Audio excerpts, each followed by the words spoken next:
बेटा स्टार्ट करते हैं chapter number 13 that is differentiation.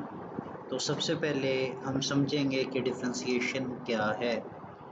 Differentiation की डेफिनेशन है बेटा the process of finding instantaneous, ये वर्ड बड़ा इंपॉर्टेंट है बेटा, instantaneous rate of change of dependent variable with respect to independent variable.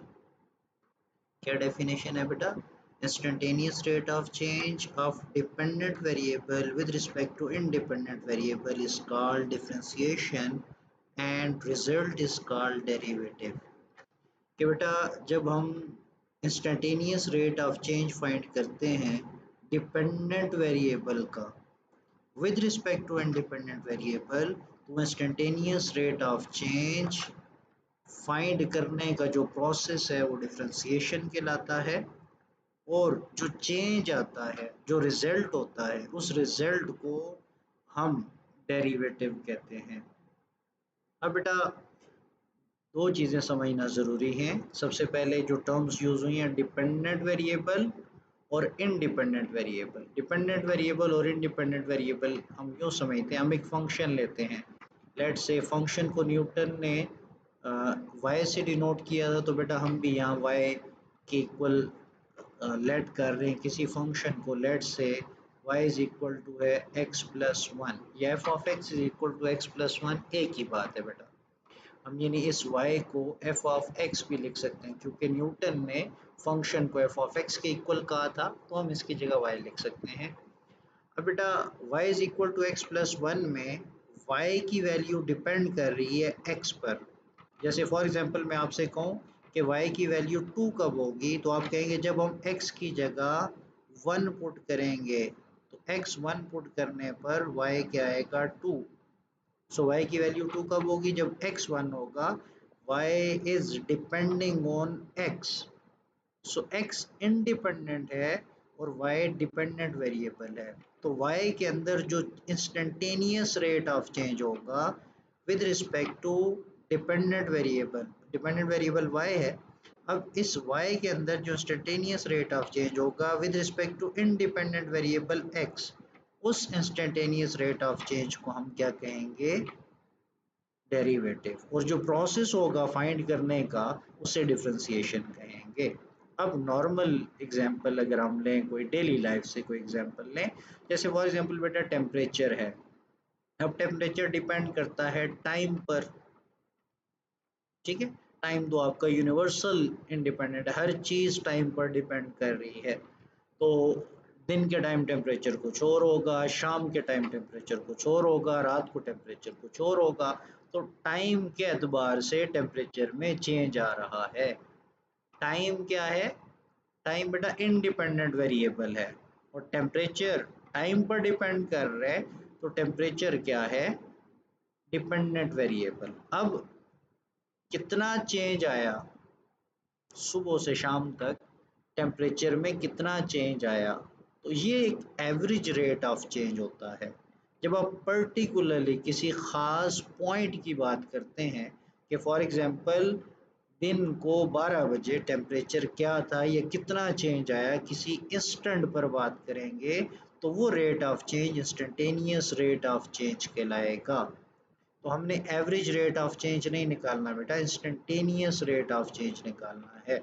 और जब भी वर्ड इंस्टेंटेनियस आता है तो उसको कैलकुलेट करने के लिए हम लिमिट का इस्तेमाल करते हैं। अभी हम मैथमेटिकल डेफिनेशन में देखेंगे कि इसमें डेफिनेशन ऑफ डेरिवेटिव में लिमिट का कॉन्सेप्ट यूज भी हुआ है। अब मैंने आपसे कहा था ये लेबनिज का सिंबल है, और सिंबल बड़े इंपॉर्टेंट हैं। ये एमसीक्यू आपका बन सकता है।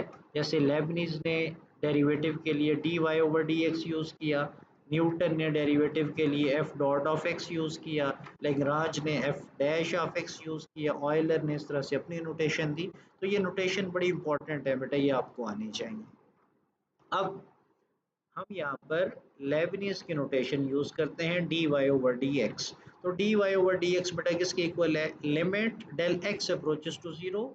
ये जब आपने लिमिट लगाई तो इट मीन्स कि आप instantaneous rate of change find कर रहे हैं। अगर लिमिट नहीं लगाएंगे तो बेटा फिर वो एवरेज रेट ऑफ चेंज हो जाएगी। तो ये इंस्टेंटेनियस रेट ऑफ चेंज है, जब आप लिमिट लगा रहे हैं इट मीन्स कि instantaneous rate of change find किया जा रहा है। अब बेटा ये क्या है, ये F of X plus del X minus F of X, ये चेंज इन वाई है, इसको हम डेल वाई कहते हैं, चेंज इन वाई। अब वाई के अंदर जो चेंज आ रहा है विद रिस्पेक्ट टू एक्स, इस रेट ऑफ चेंज को, इंस्टेंटेनियस रेट ऑफ चेंज को हम क्या कहेंगे, डेरिवेटिव। तो डेल वाई का मतलब जब हम किसी कर्व पर ड्रॉ करते हैं तो वो ये होता है F of X plus del X minus F of X. ये मैं इंशाल्लाह जब आपको कर्व बनवाऊंगा और बताऊंगा कि ज्योमेट्रिकल जो मीनिंग है या डेफिनेशन है डेरिवेटिव की वो क्या है, स्लोप ऑफ टेंजेंट लाइन। तो geometrically derivative gives us gradient और स्लोप ऑफ टेंजेंट लाइन। तो वहां पर मैं ये चीज आपको प्रूव करवाऊंगा कि हम डेल वाई को किस तरह F of X plus del X minus F of X लिखते हैं। और बेटा न्यूटन ने फंक्शन को एक्सप्रेस किया था as F Y is equal to F of X. तो ये एक तो डेफिनेशन होगी डिफरेंशिएशन की, फिर डेरिवेटिव क्या होता है, और मैथमेटिकल डेफिनेशन क्या है, और किन मैथमेटिशियंस ने डेरिवेटिव्स के लिए क्या सिंबल्स यूज किए। तो आज की वीडियो बेटा हमने आज की वीडियो में हमने बेसिक डेफिनेशन पर बात की है। अब बेटा जब आप बाई डेफिनेशन, इस मैथमेटिकल डेफिनेशन की मदद से जब आप डेरिवेटिव फाइंड करेंगे तो बाई डेफिनेशन जब आप डेरिवेटिव फाइंड करेंगे उसके दो नाम और भी हैं। अब पेपर में आ सकता है कि आप बाई डेफिनेशन डेरिवेटिव फाइंड करें तब भी आपने मैथमेटिकल डेफिनेशन यही कॉन्सेप्ट यूज़ करना है, इसी तरह से डेरिवेटिव निकालेंगे। और अगर आपसे कहा जाए कि आप एबनिशो मेथड यूज़ करें तो फिर भी हम इसी डेफिनेशन को यूज़ करते हुए डेरिवेटिव फाइंड करेंगे। और अगर हमसे कहा जाए फर्स्ट प्रिंसिपल मेथड से डेरिवेटिव फाइंड करें, हम फिर भी इसी कॉन्सेप्ट से, इसी डेफिनेशन से डेरिवेटिव फाइंड करेंगे। तो बाय डेफिनेशन, फर्स्ट प्रिंसिपल और एब इनिशियो मेथड, इन तीनों का जब सवाल आएगा तो हम यही मैथमेटिकल डेफिनेशन यूज़ करते हुए डेरिवेटिव फाइंड करेंगे। बट उम्मीद है आपको बातें समझ आ गई होंगी। इंशाल्लाह नेक्स्ट वीडियो में हम डिफ्रेंसिएशन पहले बाय डेफिनेशन करेंगे और उसके बाद रूल सीखेंगे। पावर रूल क्या है, प्रोडक्ट रूल क्या है, क्वेश्चन रूल क्या है, फिर आपके जो शॉर्ट क्वेश्चंस और लॉन्ग क्वेश्चंस होंगे वो कवर करेंगे। इंशाल्लाह मिलते हैं बेटा अगली वीडियो में। अल्लाह हाफिज़।